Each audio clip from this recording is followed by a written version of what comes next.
I'm Shlo Carter, and 6 weeks ago, I was just an ordinary piano teacher, scraping by to pay rent on a cramped apartment.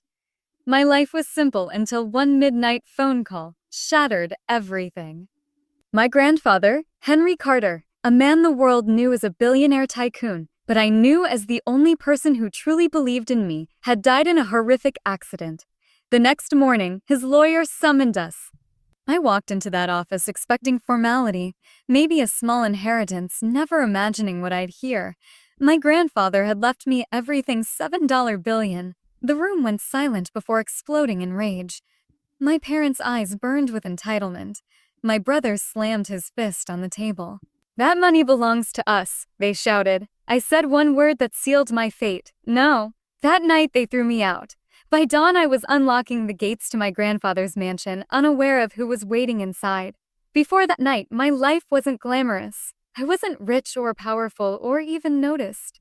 I was just Chloe Carter, 26 years old, a piano teacher at a small music studio downtown.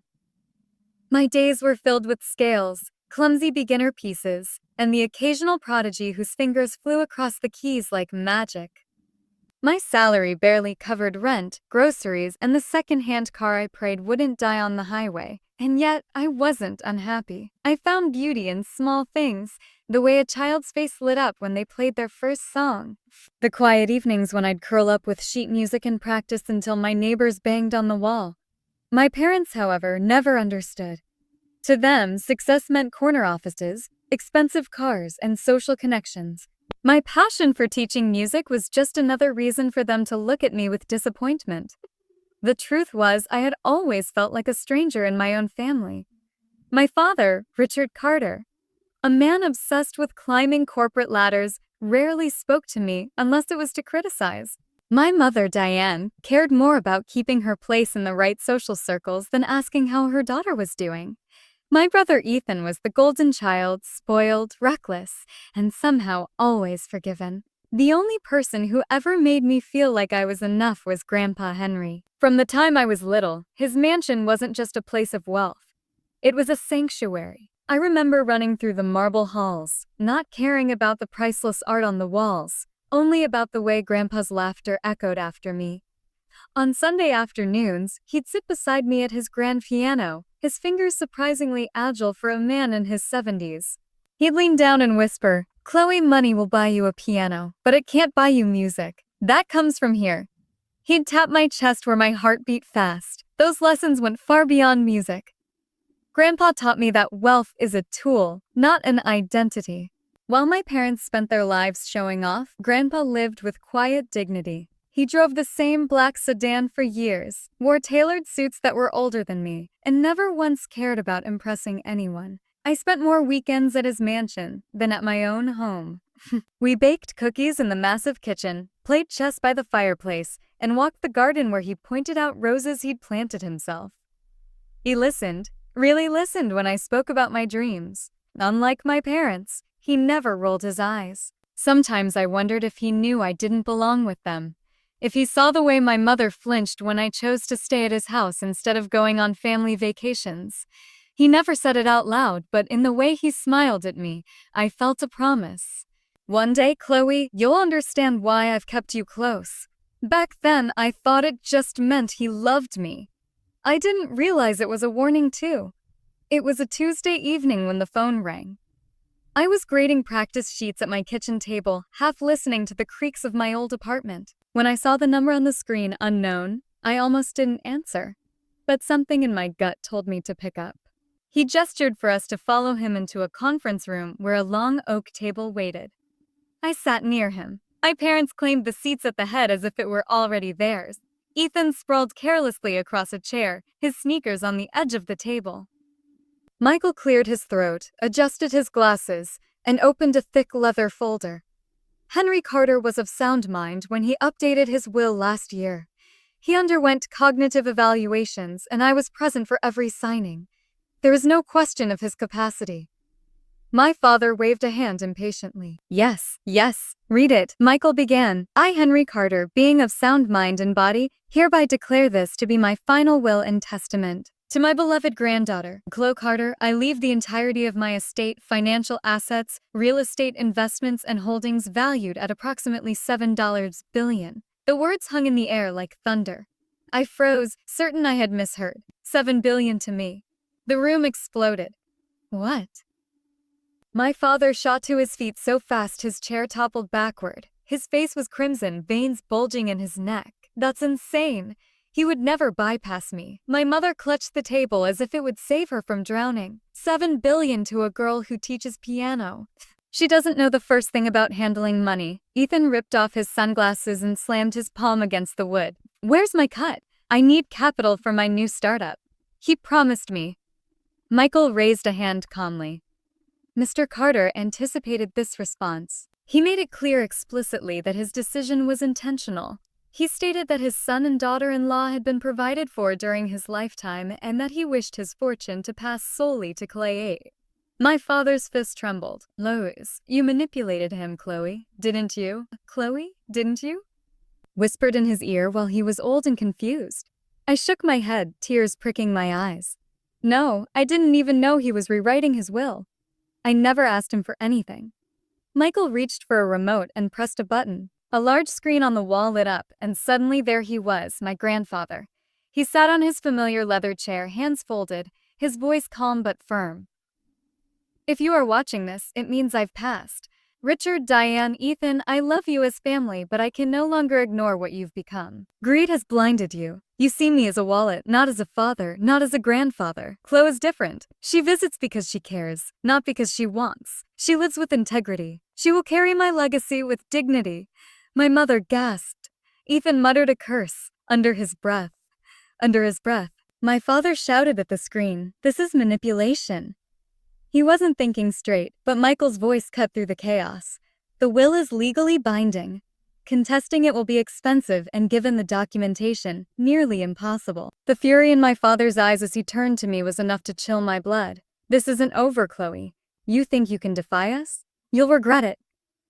I sat frozen, my grandfather's words still echoing in my ears. She will carry my legacy with dignity. At that moment, I realized the fortune wasn't just money. It was a weight, a test, a responsibility, and my family would do everything in their power to take it from me. That evening, my phone buzzed with a text from my father. Come home 6-0. We'll settle this as a family. Son. There was no question mark, no request. It was an order. I almost didn't go. My chest tightened at the thought of walking back into that house.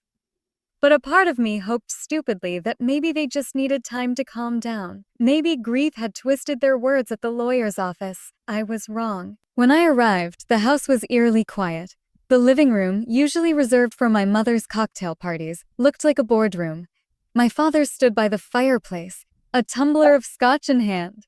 My mother perched on the edge of a designer chair, her eyes cold and sharp. Ethan sprawled across the sofa, laptop open, typing furious. Sit, my father commanded. I obeyed, my fingers clenched in my lap. My father's voice was steady, but I could hear the rage simmering beneath. You know what you need to do, Chloe. Sign the estate over to me. I'll manage it properly. You'll receive a generous allowance, 10%. More money than you'll ever need. 10%? I echoed, my voice trembling. That's over $700 million. My mother cut in smoothly. Enough to buy a mansion. Enough to live like a queen. You don't need responsibility. Leave that to your father. Ethan slammed his laptop shut. $700 million is plenty. I need the rest for my company. Grandpa wanted me to succeed.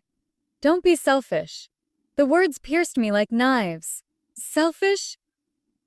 I whispered. Grandpa chose me because I wasn't like this.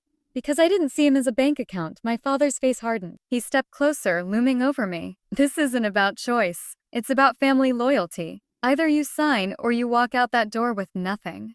Do you understand? The silence stretched. My heartbeat pounded in my ear. I thought of my grandfather, his laughter, his lessons, the way he told me money was just a tool. I thought of the way he smiled when I played piano.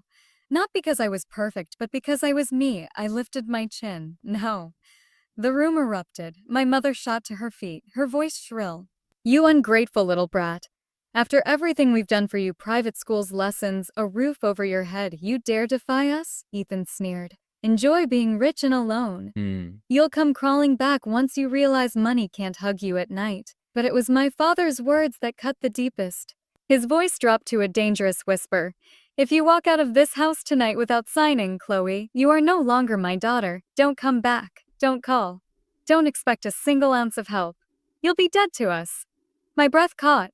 A part of me wanted to cry, to beg him to take it back. But another part of me, the part my grandfather had nurtured, stood firm. I guess I've been dead to you for years, I said quietly. You never saw me. You only saw what you wanted. My father's face twisted with fury. He grabbed my arm, yancing me toward the front door. My mother followed, shouting orders like a general. Pack a bag. 30 minutes. After that, the locks will be changed. I stumbled into my childhood bedroom, the walls still lined with old recital trophies and faded posters.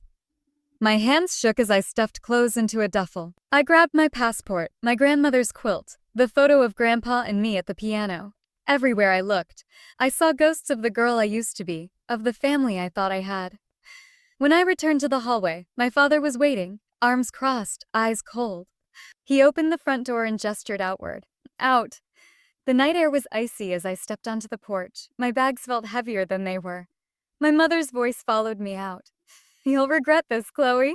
Money won't keep you warm. Family is forever. I turned. My voice steadied despite the tears in my eyes. Then why did you just throw me away? The door slammed shut behind me. And just like that, I was homeless. But I wasn't defeated. In my pocket was a small brass key engraved with my grandfather's initials. The key to his mansion. The one place left that felt like home. I gripped it tightly. If they thought they could strip me of everything, they were wrong. This was just the beginning. The drive to my grandfather's estate felt longer than it was. My old sedan rattled along the dark road, headlights cutting through the mist. My duffel bags were piled on the passenger seat, but the only thing I clutched was the small brass key. My grandfather had pressed it into my hand last year with a wink. Someday you might need this, Chloe. I never imagined he meant now. When the iron gates of the Carter estate came into view, my chest tightened. They rose like sentinels against the night, tall and unyielding, with the family crest carved into the center. For a moment, I hesitated. Could I really cross that threshold without him here? Would the house feel hollow without his laughter? But then I remembered the slam of my parents' front door, the finality in my father's voice. I had nowhere else. This mansion was all I had left. The keys slid into the lock with surprising ease. The gates creaked open, and I drove up the winding driveway, lined with old oaks whose branches seemed to bow in welcome. When the mansion came into view, my breath caught. Its windows glowed softly, as though the house itself had been waiting. I parked in the circular drive and climbed the steps to the front door. My hand trembled as I turned the key. The lock clicked. The door swung open, and the scent hit me instantly. Lemon polish and cedarwood, the same smell I'd known since childhood. I stepped inside. The grand foyer stretched before me, marble floors gleaming under the chandelier. My shoes echoed loudly, as if the house were aware of my intrusion. I half expected my grandfather to appear at the top of the stairs, scolding me for being late for Sunday dinner. But the silence was deafening. Miss Kilo, I jumped, nearly dropping my bag. A figure emerged from the shadows, a tall man with silver-streaked hair dressed in a neatly pressed uniform. Recognition flooded me. Robert. My voice cracked. Robert Hayes. He smiled faintly, lines deepening around his kind eyes. Yes, miss. I've been with your grandfather for over 25 years, and now his gaze softened. I suppose I'm with you. Emotions swelled in my throat. I thought everyone would be gone. I thought I'd be alone. Robert shook his head firmly. Mr. Carter anticipated trouble, he told me. If anything happens, you protect Chloe. She is the true heir. He left detailed instructions. Tears pricked my eyes. Course he had. My grandfather was always 5 steps ahead. Robert led me into the study where the fire was already crackling. I keep the house running, he explained. Your grandfather insisted it remain ready, no matter what. He said, one day you might need sanctuary here. I sank into one of the leather chairs, the flames warming my chilled skin. For the first time all night, I felt the weight of safety, but it was fleeting. What happens now, Robert? I asked quietly. My family, they won't let this go. They already threatened me. His expression darkened. They came here once after the funeral, tried to take things, jewelry, documents. I stopped them. But Mr. Carter knew they'd be back. That's why he prepared. You'll see tomorrow. Tomorrow, Robert nodded. Mr. Turner, the lawyer, will visit. There are files, recordings, even letters your grandfather left for you. He built a wall of protection around you, Chloe. But you must stand firm. I leaned back, clutching the quilt I'd carried from my childhood bedroom. The house hummed with life around me, the ticking of the grandfather clock, the crackle of the fire, the faint whir of security cameras I hadn't noticed before. For the first time since the will reading, I felt something stronger than fear. Resolve. If my family wanted war, they would find I wasn't alone. My grandfather's mansion wasn't just a house, it was a fortress, a legacy. And I was ready to defend it. That night, I slept in the guest room I'd always used as a child. The sheets were freshly laundered. A book I'd left months ago still sat on the nightstand, bookmark tucked neatly inside. It was as if my grandfather had known I'd return, not as a visitor, but as the one who belonged. I woke the next morning to the sound of voices downstairs. For a moment, I panicked. Had my family already found me? I grabbed my phone and crept to the landing, only to see Robert at the front door, speaking calmly to a familiar figure. "Miss Chloe," Robert called gently. "It's Mr. Turner." Relief washed over me. Michael Turner stepped inside, his briefcase in hand, his face serious but warm. He looked around the mansion as though he'd been here countless times. "Your grandfather trusted me with more than his will," he said, setting his case on the dining table. "He trusted me with you." I followed him into the study where sunlight spilled across the mahogany desk. He opened the briefcase and withdrew a thick envelope sealed with my grandfather's initials. "He wrote you letters," Michael explained. "Guidance, instructions, and warnings." My hands trembled as I broke the seal. Inside were neatly typed pages, each one signed in my grandfather's steady hand. "Chloe," the letter began. "If you are reading this, then I am gone. I know your father and mother will come for you. Do not give in. I have prepared for this moment." Tears blurred my vision, but I kept reading. "You will not stand alone. I have gathered people who care for you, people who will protect you when blood turns against you. Trust them as you trusted me." As if on cue, Robert reappeared with a guest, a woman in her 50s dressed in a simple cardigan carrying a folder of documents. "This is Dorothy Reynolds," Michael said. "Your grandfather's housekeeper for over 20 years. She's practically family." Dorothy's eyes welled up as she hugged me. "Oh, Chloe, you look just like your mother did when she was young before greed hardened her. Your grandfather adored you." She laid the folder on the table. "These are journals. Your grandmother kept them, records of every visit, every demand your father made, every kindness you offered. They prove why your grandfather made his decision." I flipped through one. My grandmother's handwriting danced across the page. "Richard came again, asking for money. When we said no, he stormed out. Chloe arrived later with soup. She stayed until Harold's fever broke." Every entry was like a knife and a bomb. At once, painful proof of my parents' neglect, but undeniable validation of my bond with my grandparents. Before I could absorb it, another knock came at the door. Robert returned with a tall woman carrying a laptop bag. "This is Rosa Martinez," Michael introduced, "your grandfather's business partner. She knows Alexander Logistics inside and out." Rosa gave me a firm handshake. "Your grandfather left me instructions to help you understand the company. He wanted you to know not just where the money came from, but how to protect the people who built it with him." She opened her laptop and displayed spreadsheets, charts, and notes. "This isn't just about fortune. Hundreds of employees depend on this empire. He trusted you to uphold his values." Another wave of emotions surged through me. I wasn't just inheriting money. I was inheriting lives. By midday, more allies arrived. George Patel, the investment advisor who had managed my grandfather's portfolio for decades. He brought binders full of transparent records, showing just how carefully my grandfather had planned. Carlos Ramirez, the estate manager who had overseen maintenance of the grounds. He revealed updated security footage cameras my grandfather had ordered installed after suspecting my father's interference. Judge David Harrison, a family friend who greeted me with a solemn nod. "Your grandfather asked me to act as a neutral witness if disputes arose."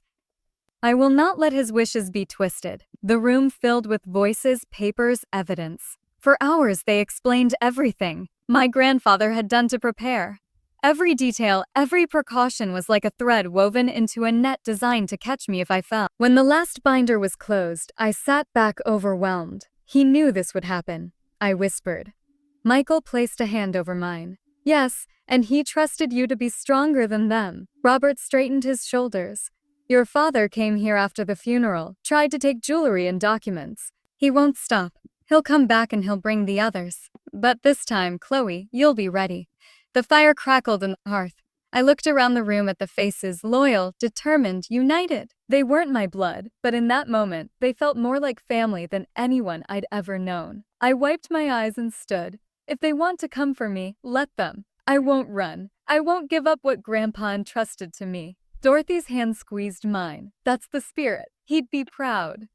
That night, I lay in the master bedroom, staring at the carved ceiling beams.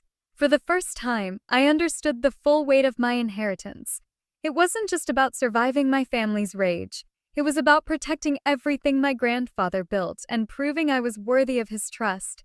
And deep down, I knew tomorrow would bring the first true test. The morning air was heavy, almost electric, as though the world itself was bracing for a storm. Robert had stationed himself near the front door, shoulders squared like a soldier awaiting battle. Dorothy bustled in the kitchen, her movements calm but deliberate, as if baking muffins could soften the edges of war. By 9:00, the mansion was alive with allies. Michael spread documents across the dining table, highlighting legal clauses and signatures. Rosa set up her laptop, projecting financial charts that proved how carefully Grandpa had managed the empire. Judge Harrison sat near the fireplace, his presence alone radiating authority. I stood at the center of it all, heart pounding, palms slick. They're coming, I whispered as if summoned by the words. Tires crunched over gravel, multiple cars pulled into the driveway, sleek, expensive vehicles gleaming like predators. My stomach lurched. The pounding on the front door rattled the chandelier. Open up, Chloe? My father's voice boomed. No. You've had your fun, but this is over. Robert glanced at me. I nodded, forcing my breath steady. He unlocked the door and swung it wide. My family spilled inside like a flood. My father led the charge, his face red, veins bulging. My mother swept in behind him, lips pursed in disdain. Ethan dragged his feet, but his eyes burned with greed. This is still our house, my father barked. You have no right to shut us out. I stood tall, though my knees trembled. Grandpa gave this to me, legally, morally, every way that matters. Ethan sneered. Don't play innocent, you manipulated him. He wasn't thinking straight. Everyone knows a billion-dollar empire belongs to the family, not some broke piano teacher. Michael rose calmly, holding up a folder. Actually, Henry Carter anticipated these accusations. He left written and video statements clarifying that Chloe was of sound character and that his decision was deliberate. Contesting this will would be futile. My father snatched the folder, flipping pages furiously. Fabricated, he spat. You think a judge will take this over the word of his own son? Son. Depends on which judge. A deep voice interrupted. All eyes turned as Judge Harrison stepped forward, and unfortunately for you, Richard, I am one of them. Your father asked me personally to oversee any disputes. These documents, this evidence, it's airtight. You won't win. The color drained from my father's face, but rage quickly replaced fear. He jabbed a finger at me. Ungrateful brat, you're tearing this family apart. I swallowed hard, my voice trembling, but firm. No, you did that long ago when you chose money over love. My mother's composure cracked, her voice rising shrill. After everything we gave you, private school, lessons, vacations, you repay us like this.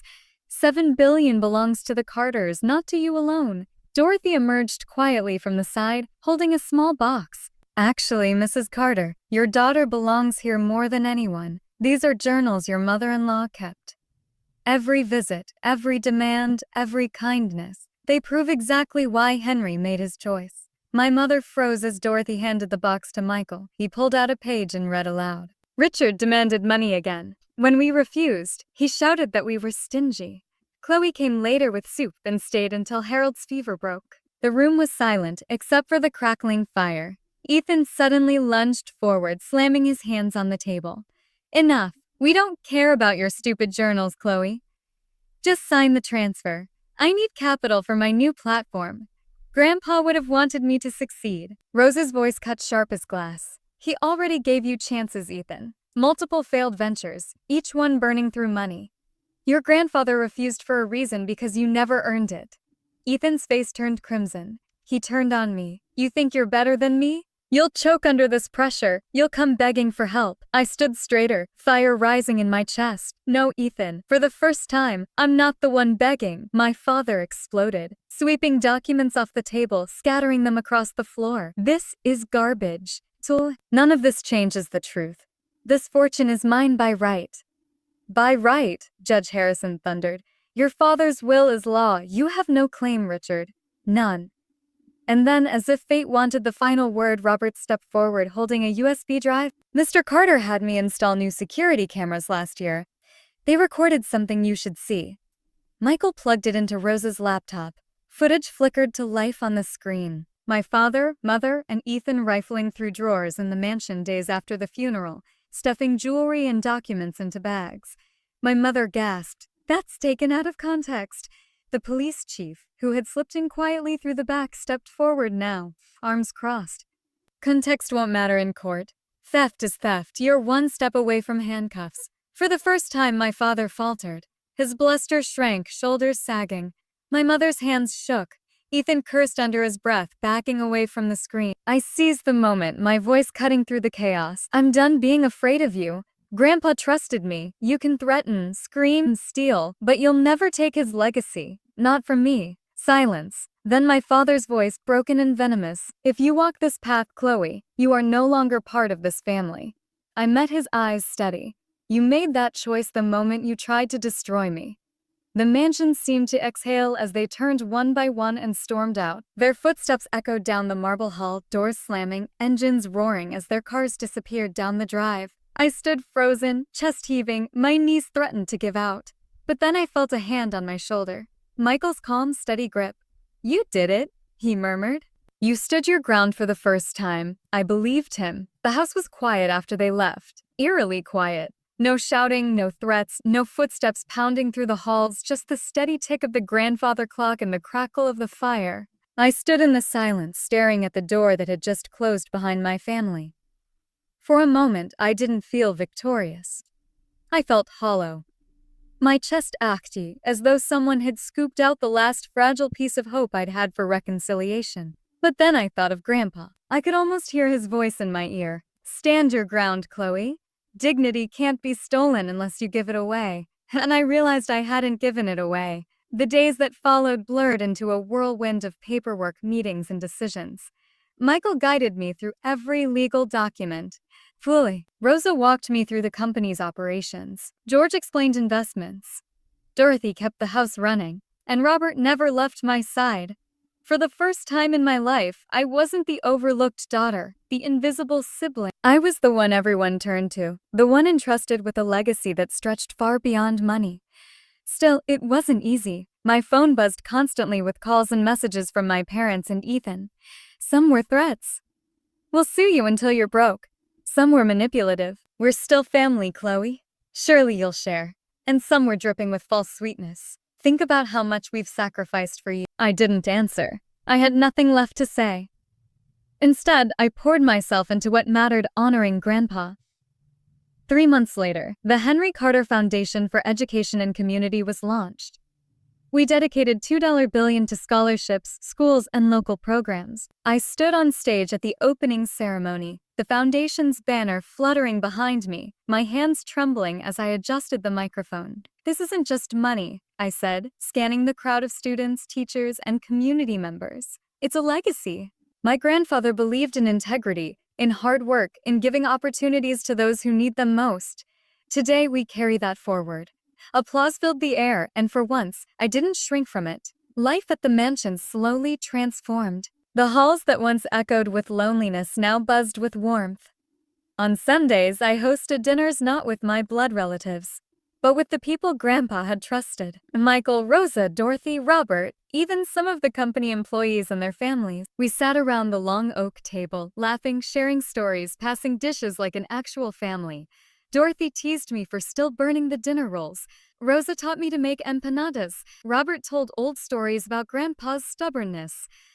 And Michael, to everyone's shock, could play a surprisingly good piano piece. It was messy, loud, imperfect, and it was mine. One crisp autumn morning, I drove to the cemetery alone. The leaves had turned gold, carpeting the ground in warmth. I carried a bouquet of white lilies, Grandpa's favorite, and knelt beside his grave. For a long time, I just sat there staring at the carved letters. Henry Carter, 1935, 2023, 5 2023. Hi, Grandpa, I whispered, my voice catching. I hope you can see me. I hope you're proud. The wind rustled through the trees, and I took a deep breath. I'm trying my best. The foundation is helping kids, hundreds of them. Some will be the first in their families to go to college. Your employees are taken care of. The company's still thriving, and I think I finally understand. It was never about the billions, was it? It was about the values behind them. About using wealth to build, not to destroy. Tears blurred my eyes, but I smiled through them. I promise I'll keep carrying that forward. I won't let your name or your trust be wasted. A gust of wind swept across the cemetery, scattering leaves around me. For a moment, it felt like an answer. That night, as I sat at the grand piano in the mansion, my fingers moving across the keys, I felt something I hadn't felt in a long time. Peace. Yes, my blood family had turned their backs on me. Yes, they had tried to break me, but I wasn't broken. I had built something new, something stronger, a family of choice, a mission bigger than myself. And I knew this was only the beginning, because the true inheritance wasn't the $7 billion sitting in accounts or investments. It was the fire inside me, the determination to live with integrity, to protect what mattered, to carry forward the lessons of a man who had been more than a billionaire. He had been my hero, my teacher, my safe place, my grandfather. And as I played the last note, the sound echoing through the mansion he had once filled with laughter, I whispered into the quiet, I'll never let you.